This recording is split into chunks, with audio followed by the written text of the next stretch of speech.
Nakon što smo vas u prošlotjednoj emisiji upoznali s našim glavnim junacima ove makeover priče u koju ćemo se upustiti kroz duži period, danas nastavljamo pratiti njihov napredak. Da podsjetimo, Divna i Siniša su mladi zaljubljeni par koji je zajedno donio novogodišnju odluku da će krenuti sa profesionalnim fitness trenerom u pravu malu makeover avanturu. U početku ćemo pratiti samo njihov boravak u teretani u kojoj počinje cijeli put do željenog cilja. Divna želi smršaviti i učvrstiti tijelo, dok Siniša planira dobiti na većoj masi i razviti mišićnu muskulaturu. Nakon blagdanskog prekomjernog uživanja kreće rigorozni makeover. Ok, nadam se da ste mi agilni i puni života. Ako nas dobro odradite trening, možda dobijete nekakvu nagradicu na kraju treninga. Ok? Idemo. Znači, ovo je jedna vježba za pravilno držanje leđa. Radit ćemo cijela leđa i noge ću ti raditi. I ovo je nešto što možeš raditi i doma, ok? Odizat ćeš suprotnu ruku sa suprotnom nogom. Zadržat ćeš mi 5 sekundi i onda ćeš promijeniti položaj. Može?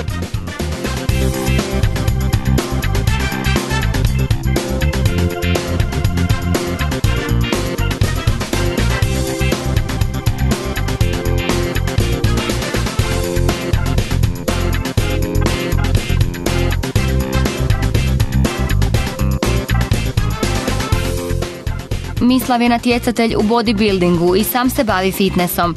Priprema sportaše za natjecanja, ali je najpoznatiji kao osobni trener nekih naših celebritija, kao što je to Marko Grubnić, Fani Stipković i još neki. Ok, Divna, ovo mi je najbitniji dio. Ovo se zove kardio, na niskom pulsu. Ovdje najviše sad topiš masti nakon treninga, ok? Na treningu smo se sad malo potrošili, ojačali, potrošili smo sve šećere u mišićima i sad ćeš ovdje malo topiti te masti, ok? Ajde, budi mi tu 20 minuta, za početak će biti dovoljno. Ti isto, može? A kad ćemo dobiti urinu? To ćete vidjeti. Baš smo mu rekli šta smo sve jeli za novu godinu i Božić, šta će nas tu ubiti i ubio nas je već. Drugi Božić manje hrane, a? Vježbanje u paru, kao što je to odabrao ovaj mladi par, je idealan način za motivaciju. Zabavno je i vrijeme puno brže prođe. Danas će naglasak kod ovih dvoje vježbača ipak biti na prehrani. Kako bi pomogli, znači osim prehrane i treninga, tu se nalazi i dodaci prehrane koji su dosta važni da se sve podigne na višu razinu.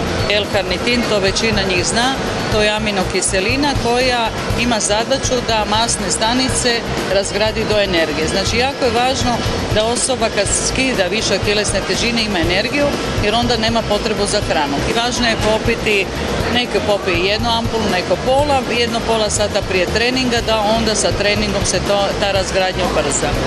Drugi dio koji je bitan je, znači to su, uzmemo termokaps, on podiže tjelesnu temperaturu, ubrzava metabolizam i ubrzanim metabolizmom će se ubrzano i višak uz vježbanje, skidanje kila ubrzati. Da ne bi gubili opet na kvaliteti mišića, što obično se radi greška, te upotrebljava se dakle proteini. Ovo je, uzmemo Gold Whey, Whey znači sirutka, to je čista sirutka i obično se ona konzumira poslije treninga u šejku. Protein 80+, znači tu se vidi da su tu 4 proteina, dakle da je tu mliječni protein, znači tu nam je izolat, tu nam je sirutka i tu nam je bilanca jajeta. Zašto je važan taj protein 80+? Zato što ta 4 proteina hrane mišiće do 7 sati sa aminokiselinama. Znači na taj način se dobije duža sitost, ali i kvalitetni proteini koji trebaju da bi se dobili kvalitetni mišići. Znači kod tebe postoji da možeš 2 proteina do 3 proteinska obroka uzimati dnevno uz dodatke prehrane, uz prehranu koju ti je trener složio. Znači da bi ti podignuo na mišićnoj masi moraš imati vitaminizaciju, moraš imati proteine i sirotku i protein 80+, ali na drugi način nego što ona ima. Nakon uputa kako koristiti dodatke prehrani, današnji trening se priveo kraju, ali prije nego potpuno završi, slijedi trenerov savjet za ovaj tjedan. Znači ovako, ovo je moj savjet za vaš tjedan. Da ne razmišljate o hrani kao nagradi nikada, jer nije problem u debelom tijelu, koliko je problem u debelom mozgu, ok? Tako da ova čokolada neće biti nagrada. Kak ne, pa rekao si nagrada. Neće, ne. Ona će završiti sada u smeću. U nastavku svakako budite sa nama jer ćemo vidjeti kako se priča dalje razvija. Jesu li naši junaci već bliže svom cilju?